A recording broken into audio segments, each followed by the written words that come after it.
ஓம் முருகா போற்றி, கந்தா போற்றி, கடம்பா போற்றி, கதிர்வேலா போற்றி, அறுபடை வீடு கொண்ட முருகப்பெருமானே போற்றி போற்றி. என் செல்ல குழந்தைகளே, உன் கஷ்டத்திற்கு இன்றுதான் கடைசி நாள். திருச்செந்தூர் முருகனை நம்பினால் நான் சொல்வதை ஒரு 4 நிமிடம் கேள் என் செல்லமே. எல்லோரும் வாய்ப்புகள் கிடைக்கும் போதை அதை சரியாக பயன்படுத்திக் கொள்ள வேண்டும். கஷ்டங்களையும் துயரங்களையும் நினைத்து கொண்டிருந்தால் வாழ்க்கையில் எந்தவித முன்னேற்றத்தையும் நீ கண்டிப்பாக பார்க்கவே முடியாது, அதை அடையவும் முடியாது. உனக்காக கிடைக்கும் சின்ன சின்ன சிறப்பான சிறிய வாய்ப்புதான் நாளை மிகப்பெரிய வெற்றியை தரும்.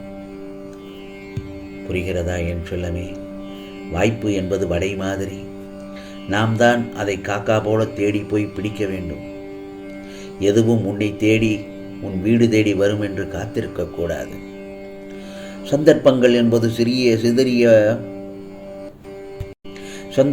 என்பது சிதறிப்போய்தான் கிடக்கும். சரியான வாய்ப்புகள் பயன்படுத்தி கொண்டோம் என்றால் அது நம்மளை வெற்றியை நோக்கித்தான் கூட்டிக் கொண்டு செல்லும். இதற்கெல்லாம் என்ன வேண்டும்? முதலில் தைரியம் வேண்டும். தைரியத்தோடு இருக்க பழக வேண்டும். கோழை பயத்தில் இருந்து விடுபட்டு வெளியில் வா. வாய்ப்பு தன்னால் வரும். என் மீதான நம்பிக்கையும் விசுவாசமும் என்றும் உறுதி கொண்ட நிலையில் உள்ளது. அது என்றும் மாறாது. அதனால் நீ எதற்கும் தயங்கக்கூடாது, கலங்கக்கூடாது.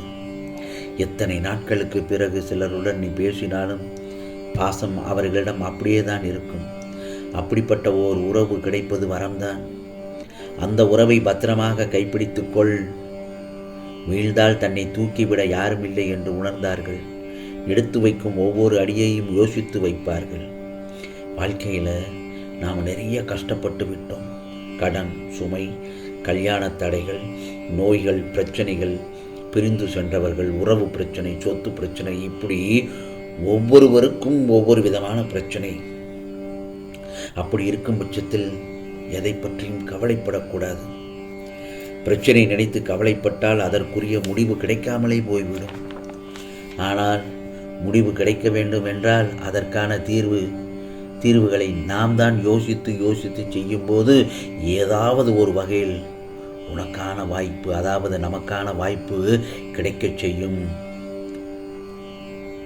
அந்த வாய்ப்பை தான் கவனமாக பயன்படுத்திக்கோ என்று நான் பலமுறை சொல்லியிருக்கிறேன். ஒரு முறை கிடைத்த வாய்ப்பை நமக்கு சாதகமாக பயன்படுத்திக் கொள்ள வேண்டும். அந்த வாய்ப்பை நழுவ விட்டால் அது எந்த நேரத்திலும் உன்னை வந்து சேரவே சேராது. அந்த வாய்ப்பை நழுவ விடக்கூடாது என்றெல்லாமே. உன் நிழலாக இந்த முருகப்பெருமான் நான் இருக்கும்போது நீ ஏன் பயப்படுகிறாய்? உன்னை ஏதாவது ஒரு ரூபத்தில் உன் கூடவே தான் நான் வந்து கொண்டிருக்கிறேன் அல்லவா? ஆகையால் இந்த திருச்செந்தூர் முருகப்பெருமான் சொல்வதை கேள். இந்த நல்லதொரு நாளில், தைப்பூச திருநாளில் நான் உனக்கு வரும் வாய்ப்பை வரமாக நினைத்து பயன்படுத்திக்கொள். மனிதனுடைய திறமையும் ஆற்றலும் பெரிதே அல்ல. ஒரு சந்தர்ப்பம்தான் அவரை பிரகாசிக்க வைக்கும். கடவுள் என்றால் வரம் எல்லாம் தரமாட்டார். வாய்ப்பு, அதாவது சந்தர்ப்பம் மட்டும்தான் தருவான் என்று நான் சொல்கிறேன். அந்த சந்தர்ப்பத்தை வரமாக்குவதோ அல்லது சாபமாக்குவதோ உன் கையில் தான் இருக்கிறது என் செல்லமே. ஆகவே எந்த ஒரு வாய்ப்பையும் நழுவ விடாதே. நீ உன் கடமையை செய்து கொண்டே இரு. உன் லட்சியத்தை சாதித்துக்கொள். சோகத்தை தாங்கிக்கொள். போராட்டத்தை வென்று காட்டு. அந்த கணமே உன் வாழ்க்கை பயணம் அமைதியாக செல்லும், இலகுவாக இருக்கும். இந்த முருகப்பெருமான் ஏதாவது ஒரு ரூபத்தில் உனக்காக நான் சொல்லுமாறு அசரீரியாக கேட்டால் அந்த இடத்தில் நான் தான் உனக்கு அந்த சந்தர்ப்பத்தை கொடுத்ததாக நினைத்துக்கொள். அதை புரிந்து பயன்படுத்திக்கொள். வாழ்க்கையில் பிடிப்பு இல்லாமல் இருக்காதே. வேதனையிலிருந்து மீட்கத்தான் நான் வந்துள்ளேன் அல்லவா? நான் சொல்லும் இந்த செய்தி, இந்த பதிவு எப்போது உன் காதால் கேட்கப்பட்டதோ அப்போதே உனக்கு உள்ள வேதனைகளில் இருந்தும் பிரச்சனைகளில் இருந்தும் நீ விடுதலை அடையப் போகிறாய் என்பதை உறுதியாக நம்ப வேண்டும்.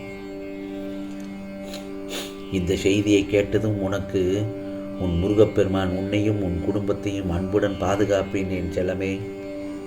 நீ இதுவரை பிரச்சனைகள், கடன்கள், கவலைகள், நோய்கள், வேதனைகள் என்று கடலில் கழுத்தளவு மூழ்கி உள்ளாய். அதே சமயம் வேதனை என்ற படுகொலியில் ஆழமாக விழுந்துள்ளாய். அதையெல்லாம் நினைத்து நினைத்து வருத்தப்படக்கூடாது. நீ அமைதியாக இரு, பொறுமையை கடைபிடி, நம்பிக்கையோடு என்னை வழிபட்டு கொண்டே இரு. உன்னுடைய கவலையை விட்டு நிச்சயமாக எல்லாவற்றையும் ஒழித்து விடுவேன், கவலைப்படாதே. உன்னுடைய துக்க நாட்கள் எல்லாம் முடிந்து விட்டது. என் மீது நம்பிக்கை வைத்து விசுவாசம் கொள் என் செல்லமே. ஆகையால் தினமும் நீயே உன்னை வருத்திக் கொண்டு எதையாவது சாதிக்கப் போயிருக்கிறாயா? இல்லவே இல்லை, முடியாது. வேண்டுமென்றால் முயற்சி செய்து பார். உன்னையே தாழ்த்தி கொண்டு உனது பாரத்தை என் பாதம் மேல் முழுமையாக சுமத்தாமல் அழுது கொண்டிருக்கிறாய். இந்த முருகப்பெருமானை நம்பி நம்பிக்கையோடு எழுந்து வா. உன் கர்ம பலன்கள் வீரியத்தினால் தான் இப்படி அனுபவித்துக் கொண்டிருக்கிறாய். அதையெல்லாம் தாண்டி நான் ஒருவன் இருப்பதை மறந்து புலம்பிக் கொண்டிருக்கிறாய். உன் முருகப்பெருமான் நான் இருக்கிறேன், கலங்காதே. நான் ஒருபோதும் உன்னை கைவிட மாட்டேன். நிச்சயமாக நீ அனைவராலும் மதிக்கப்படுவாய் என்னுடைய ஆசீர்வாதத்தால். என்னுடைய ஆசீர்வாதத்தால் அனைவராலும் நீ பாராட்டப்படுவாய். ஆம் செல்லமே, இந்த திருச்செந்தூர் முருகப்பெருமானின் வாக்கு என்றுமே பொய்யானதில்லை. நீ எதிர்பார்த்து காத்திருக்கும் அனைத்தையும் நான் செய்து தருவேன், கவலைப்படாதே. ஆகவே நடந்ததை நீ எல்லாம் நினைத்து வருந்த வேண்டாம். அவை எல்லாவற்றையும் உன் மனதிலிருந்து அழித்து விடு. இனி நடக்கப் போவதை பார்த்து பிரமிக்கப் போகிறாய். ஆம் செல்லமே, இந்த தைப்பூச தினத்தன்று நீ மாபெரும் யோகத்தில் அடியெடுத்து வைத்து விட்டாய். இனி உனக்கு பொன்னான நேரம்தான் என் செல்லமே, பூத்து குலுங்கும் நேரம்தான். மனம் மகிழ்ந்த அனுபவி. நான் கூறுவனவற்றை எல்லாம் தெளிவுபடுத்திக்கொள், திருத்திக் கொள்ளும், புரிந்து கொள்ளும் இந்த வாய்ப்பை மட்டும் நழுவ விடாதே. ஆம் செல்லமே, மகிழ்ச்சியாக இருக்க பழகிக்கொள், கவலைப்படாதே. என்ன நடக்குமோ, எது நடக்குமோ, என்ன பேசுவார்கள் என்று சொல்வதையெல்லாம் விட்டுவிடு. இந்த முருகப்பெருமானின் அருள் என்றுமே உனக்கு உண்டு. ஆம் செல்லமே, கவலைப்படாதே. இந்த முருகப்பெருமானின் அருள் என்றுமே உனக்கு உண்டு. என்னுடைய ஆசீர்வாதங்கள் என்றுமே உனக்கு உண்டு. உனக்கானதெல்லாம் நிச்சயமாக நல்லது நடக்கும், நல்லது மட்டுமே நடக்கும், அதுவும் நன்மையாகவே நடக்கும். ஓம் முருகா சரணம், ஓம் முருகா சரணம், ஓம் முருகா சரணம்.